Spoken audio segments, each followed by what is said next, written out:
Beatles. But success has not come without a price.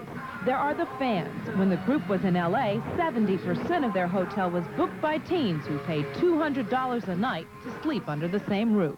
You know, they mean well, but sometimes it gets to be a little hassle when kids sneak up into my yard, you know, and I've even had a couple kids in my swimming pool. Then, of course, there is the trend towards what the group calls new kid bashing. And the winner is... New Kids on the Block! Woo! Just kidding. Sorry, I read that wrong. So far, no one has linked any of the new kids to the death of Laura Palmer, but that's about the only thing that hasn't been printed about them. Everything from a scuffle aboard an airplane involving Donnie Wahlberg to the alleged homosexuality of Jordan Knight has hit the tabloids. The media gets a hold of something and you know, they just blow it all out of proportion. Like, I mean, this whole thing with Donnie getting in fights and all of us getting in fights lately, they made it sound like we're so terrible. It's easier to just leave it alone, because if you keep jabbing at it and keep bringing it up, people just think, you know, oh, well, it must be true. In fact, it's distressing to these performers that their image has become a hotter topic than their music.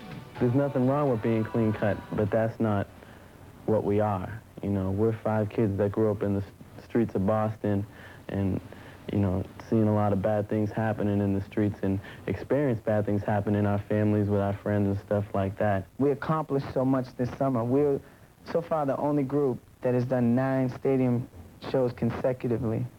And nobody has ever done that, but then that just goes back that we still haven't got respect for that. You know, people don't say nothing like that. Which is somewhat amazing considering the New Kids Summer Tour was virtually sold out. Over 1.8 million fans bought tickets. The main thing is keeping the fans happy. If the fans are happy, that's all there is to it. And the fans, millions of them, are downright ecstatic.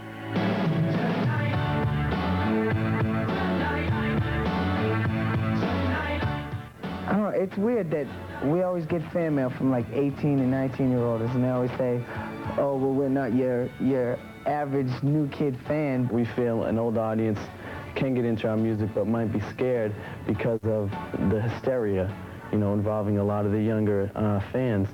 And that hysteria isn't over yet. It's just beginning again. The new kids are going back on the road for another stadium tour at the end of the month. So before you jump to the conclusion that your kids are nuts, remember what your parents told you about the Beatles. Okay, the new kids aren't the Beatles, but hey, can 10 million teenagers be wrong? I love to try and make people's dreams come true.